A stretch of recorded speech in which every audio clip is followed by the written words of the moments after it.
अध्यक्ष महोदय, मैं आपका धन्यवाद देना चाहता हूं। देश के बहुत महत्वपूर्ण सवाल पर आपने मुझे पूछने का समय दिया है। अध्यक्ष महोदय, ये सरकार किसी और का रिकॉर्ड बनाए न बनाए, लेकिन पेपर लीक का रिकॉर्ड जरूर ये सरकार बनाएगी।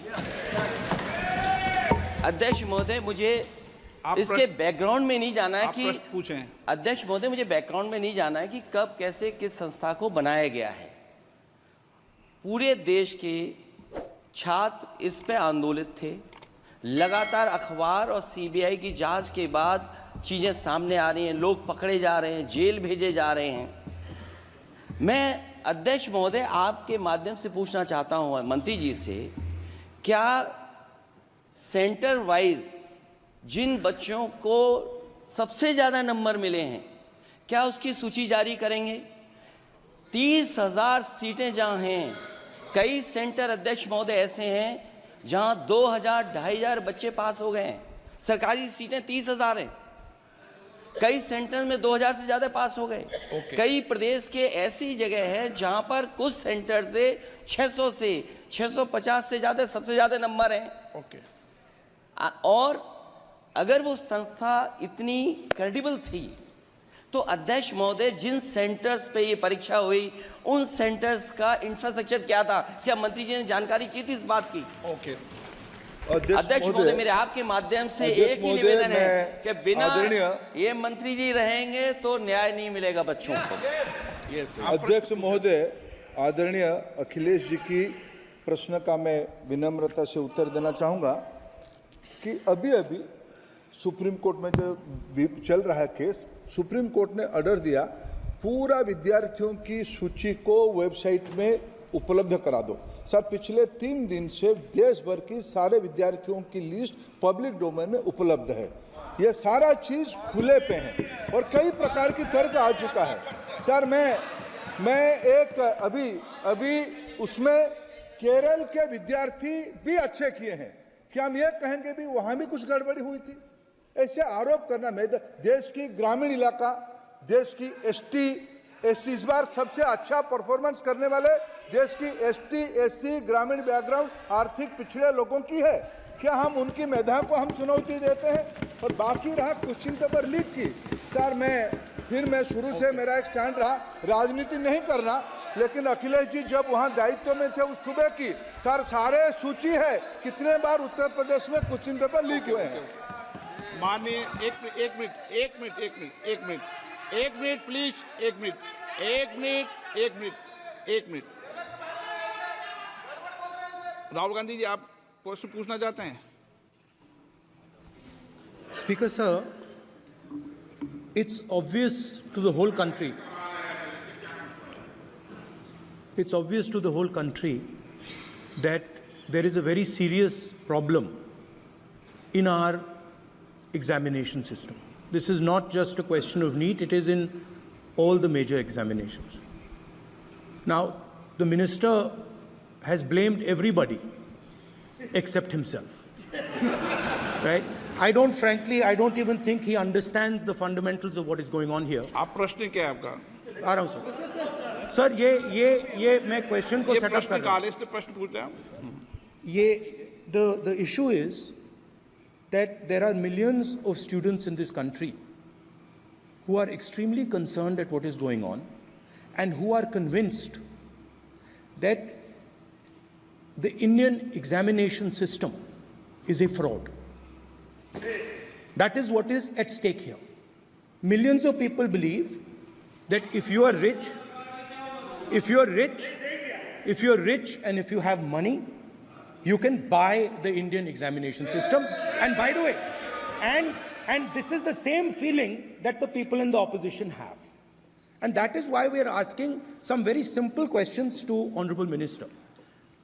Number one, as this is a systemic issue, what exactly are you doing to fix this issue at a systemic level? Yes. That's the first question. Okay. Question में चल रहा है अभी। प्लीज। अब मैं मंत्री जी, मैं एक बार बोल दूं इस बात पे? चलो मंत्री जी, आप शॉर्ट में जवाब दो, फिर मैं बोल ही देता हूं आज।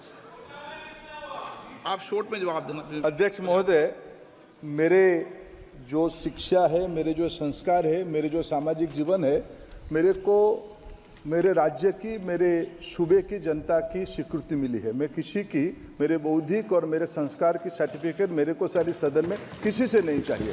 देश की प्रजातंत्र में चुन के मेरे नेता प्रधानमंत्री मोदी जी को प्रधानमंत्री की भूमिका दिया है। मैं उनकी निर्णय से यहाँ उत्तर दे रहा हूँ सदन को। बाकी ये कहना चिल्लाने से सच झूठ नहीं हो जाएगा साहब। ये जो कहा गया देश की अभी की एग्जामिनेशन सिस्टम रबिश है सर, इससे दुर्भाग्यजनक बयान देश की नेता प्रतिपक्ष का कुछ नहीं हो सकता है सर। मैं कठोर शब्द से उसको निंदा करता हूं। बाकी रहा, मैं सर आपके सामने, आपके माध्यम से देश के सामने सर एक तथ्य रखता हूं सर। जिन्होंने रिमोट से सरकारें चलाई है, 2010 में 3 बिल आया था सर शिक्षा सुधार के लिए। उन्हीं की पार्टी के नेता आदरणीय कपिल सिब्बल साहब 3 बिल लाए थे। उसमें से एक बिल था एजुकेशन, उसमें एक बिल था prohibition of unfair practice bill 2010, जिसकी उद्देश्य एजुकेशन इंस्टीट्यूशन में माल प्रैक्टिस को बंद करना। सर मेरे सरकार की हिम्मत है, अभी हमने पब्लिक एग्जामिनेशन की रेगुलरिटीज में बिल लाए, कानून बनाए। क्या मजबूरी था कांग्रेस पार्टी की, क्या मजबूरी था नेता प्रतिपक्ष की? उन्होंने उस बिल को उल्टा किया, किसके दबाव में उल्टा किया? क्या निजी मेडिकल कॉलेज की दबाव में, उनकी घूसखोरी की दबाव में उन्होंने उस बिल को उल्टा किया था? सच सुनने की सामने ही है। ये मैं किसी की विद्वता में प्रश्न नहीं उठाता हूं, लेकिन सच 2010 में शिक्षा सुधार की बिल उन्हीं की सरकार ने लाया था, दबाव में उन्होंने उल्टा किया। ये हमको प्रश्न पूछते हैं। अध्यक्ष महोदय, मैं आपका धन्यवाद देना चाहता हूं। देश के बहुत महत्वपूर्ण सवाल पर आपने मुझे पूछने का समय दिया है। अध्यक्ष महोदय, ये सरकार किसी और का रिकॉर्ड बनाए ना बनाए, लेकिन पेपर लीक का रिकॉर्ड जरूर ये सरकार बनाएगी। अध्यक्ष महोदय, मुझे इसके बैकग्राउंड में नहीं जाना है कि पूछें। अध्यक्ष महोदय, मुझे बैकग्राउंड में नहीं जाना है कि कब, कैसे, किस संस्था को बनाया गया है। पूरे देश के छात्र इस पे आंदोलित थे। लगातार अखबार और सीबीआई की जांच के बाद चीज़ें सामने आ रही हैं, लोग पकड़े जा रहे हैं, जेल भेजे जा रहे हैं। मैं अध्यक्ष महोदय आपके माध्यम से पूछना चाहता हूं मंत्री जी से, क्या सेंटर वाइज जिन बच्चों को सबसे ज़्यादा नंबर मिले हैं, क्या उसकी सूची जारी करेंगे? 30,000 सीटें जहां हैं, कई सेंटर अध्यक्ष महोदय ऐसे हैं जहां 2,000, 2,500 बच्चे पास हो गए हैं। सरकारी सीटें 30,000 हैं, कई सेंटर में 2000 से ज़्यादा पास हो गए। कई प्रदेश के ऐसी जगह है जहां पर कुछ सेंटर से 600 से 650 से ज़्यादा सबसे ज़्यादा नंबर हैं। और अगर वो संस्था इतनी क्रेडिबल थी तो अध्यक्ष महोदय, जिन सेंटर्स पे ये परीक्षा हुई उन सेंटर्स का इंफ्रास्ट्रक्चर क्या था? क्या मंत्री जी ने जानकारी की थी इस बात की? अध्यक्ष महोदय, मेरे आपके माध्यम से एक ही निवेदन है कि बिना ये मंत्री जी रहेंगे तो न्याय नहीं मिलेगा बच्चों को। अध्यक्ष महोदय, आदरणीय अखिलेश जी की प्रश्न का मैं विनम्रता से उत्तर देना चाहूँगा कि अभी सुप्रीम कोर्ट में जो चल रहा है केस, सुप्रीम कोर्ट ने ऑर्डर दिया पूरा विद्यार्थियों की सूची को वेबसाइट में उपलब्ध करा दो। सर पिछले 3 दिन से देश भर की सारे विद्यार्थियों की लिस्ट पब्लिक डोमेन में उपलब्ध है। ये सारा चीज़ खुले पे है और कई प्रकार की तर्क आ चुका है। सर मैं एक अभी उसमें केरल के विद्यार्थी भी अच्छे किए हैं, क्या हम ये कहेंगे भी वहाँ भी कुछ गड़बड़ी हुई थी? ऐसे आरोप करना, मैं देश की ग्रामीण इलाका, देश की एसटी एससी इस बार सबसे अच्छा परफॉर्मेंस करने वाले देश की एसटी एससी ग्रामीण बैकग्राउंड आर्थिक पिछड़े लोगों की है। क्या हम उनकी मेधा को हम चुनौती देते हैं?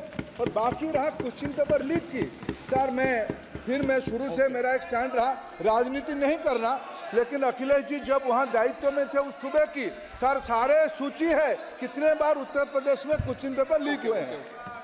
माननीय एक मिनट प्लीज, एक मिनट। राहुल गांधी जी, आप प्रश्न पूछना चाहते हैं? Speaker sir, it's obvious to the whole country. It's obvious to the whole country that there is a very serious problem in our examination system. This is not just a question of NEET, it is in all the major examinations. Now, the minister has blamed everybody except himself. Right? I don't even think he understands the fundamentals of what is going on here. आप प्रश्न क्या है आपका? आ रहा हूं sir. Sir ये मैं question को ये सेटअप प्रश्न कर रहा हूं। इसलिए प्रश्न पूछते हैं आप? The issue is that there are millions of students in this country who are extremely concerned at what is going on and who are convinced that the Indian examination system is a fraud. That is what is at stake here. Millions of people believe that if you are rich and if you have money, you can buy the Indian examination system. And by the way, and this is the same feeling that the people in the opposition have. And that is why we are asking some very simple questions to Honorable Minister. Number one, as this is a systemic issue, what exactly are you doing to fix this issue at a systemic level? Yes.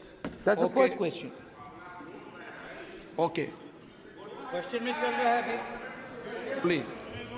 अब मैं मंत्री जी, मैं एक बार बोल दूं इस बात पे?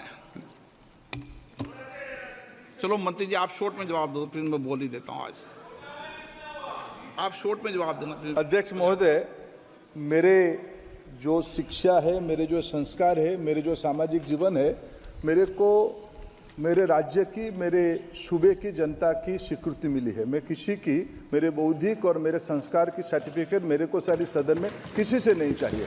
देश की प्रजातंत्र में चुन के मेरे नेता प्रधानमंत्री मोदी जी को प्रधानमंत्री की भूमिका दिया है। मैं उनकी निर्णय से यहाँ उत्तर दे रहा हूँ सदन को।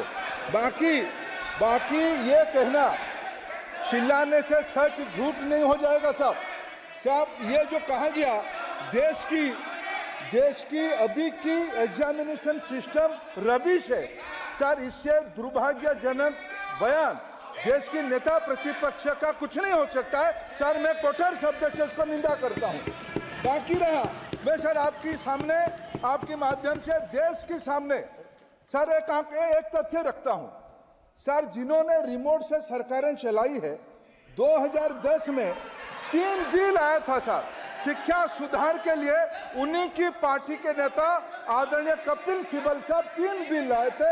उसमें से एक बिल था एजुकेशन, उसमें एक बिल था prohibition of unfair practice bill 2010, जिसकी उद्देश्य एजुकेशन इंस्टीट्यूशन में माल प्रैक्टिस को बंद करना।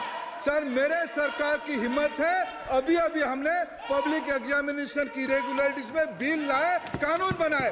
क्या मजबूरी था कांग्रेस पार्टी की, क्या मजबूरी था नेता प्रतिपक्ष की? उन्होंने उस बिल को उल्टा किया, किसके दबाव में उल्टा किया? क्या निजी मेडिकल कॉलेज की दबाव में, उनकी घूसखोरी की दबाव में उन्होंने उस बिल को उल्टा किया था? सच सुनने की सामने ही है ये।